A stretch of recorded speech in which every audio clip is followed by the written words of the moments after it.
Salut Ziou, c'est Bababert avec une autre GoPro. J'ai perdu la mienne. Encore. Donc c'est la GoPro de... Waouh, ma main elle est complètement différente sur les autres GoPro. Bref, je t'explique, je reviens pour kiffe ma butte, kiffe ta butte. Tu vois, une des premières buttes que j'avais faites, donc qui est là, tu la vois sur le courant, j'ai planté plein de choses, tu vois, tous mes mélanges de graines, mes super mélanges magiques qui marchent tout. Et donc toute l'année, tout l'hiver, ils sont venus, ils se sont installés, j'avais déjà mis d'autres tomates, des trucs pendant l'été dernier. Ils se sont tout bien installés pendant l'hiver, ils ont fait de l'enracinement, etc. Ce que tu peux faire, c'est un moment de leur croissance, quand ils sont bien verts, etc. Là, tu fais une première coupe. Je t'ai dit, je fais des petites coupes à droite à gauche, poum, poum, des poches comme ça.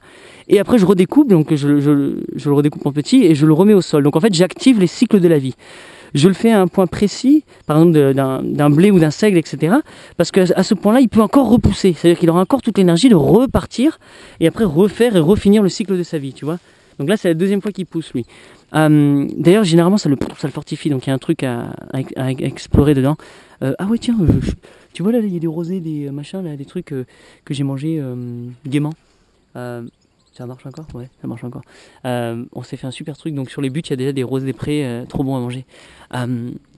Bref, donc la deuxième fois, donc tu vois, j'ai fait beaucoup d'apports en fait de matière organique sur mon sol. En plus, j'ai inoculé avec du lombricompost, avec du compost, du machin, donc ça se mange, ça se mange, ça se mange. Là, j'ai laissé complètement repousser.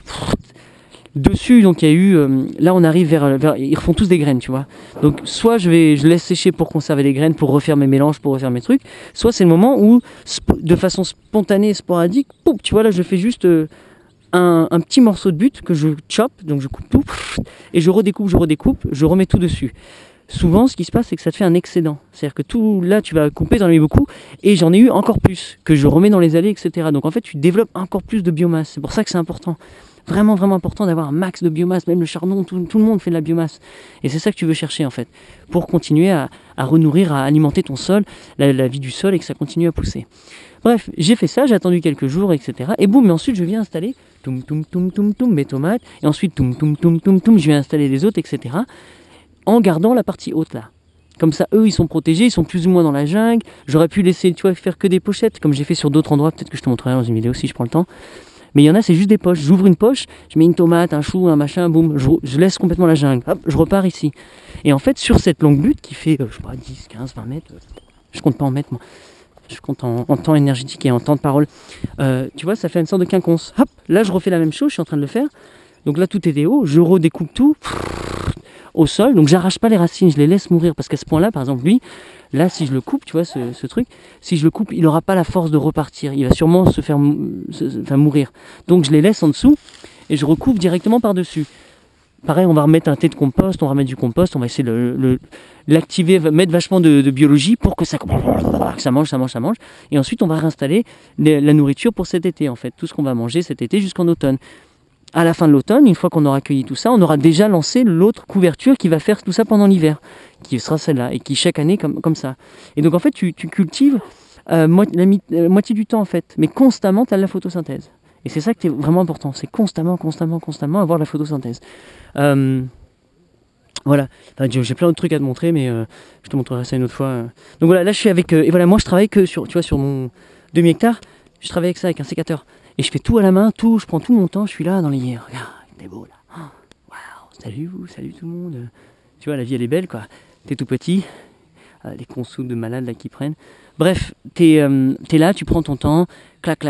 Bon, tu développes peut-être une tendinite ou alors un super avant-bras plein de veines. Mais t'es là, t'es tranquille, pas de machine, tu vois, t'es dans ta bulle et t'es en douceur. Donc, hop, des fois je vois des limaces. Oh, pardon, petite limace, je te repose là. Ah, le petit escargot, hop, le petit insecte. Et ce qui me permet au même moment de découvrir justement toute cette.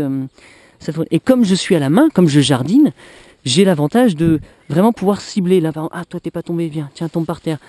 Mais j'ai tout le temps, tu vois, c'est ça que je veux faire de ma vie. Donc en fait, il n'y a aucun stress. Je suis en pleine, j'ai tout le temps de faire ça. Et j'en fais partout, toute la journée. Et là, par exemple, tu dis, ah tiens, là, il y a un nid de fourmis, regarde ça, comment il est beau là. Ah, ça tombe super bien que j'ai pas découpé ça. Si par contre j'arrive devant, moi je le laisse. Je lui laisse ça tout, je lui laisse tout, hop, je vais autour. Ceux qui sont déjà installés, ça y est, ils sont là, je les laisse tranquilles, tu vois. Et donc c'est génial. Enfin voilà, c'est une agriculture très douce, en fait, c'est du jardinage de sol, de tout ça, quoi. Voilà, sur ce, je te laisse avec le beau ciel bleu et les trucs qui chatouillent le nez, regarde, c'est... Et là, tu as tous les allergiques, là, qui, tu vois, les poules, ça fait des nuages de pollen, là, et tous les allergiques, ils ont le nez qui gonfle, tout ça. Ah, les enfants, ceux qui grandissent pas à la campagne, ils connaissent pas. Allez, vive la vie, les amis, ciao.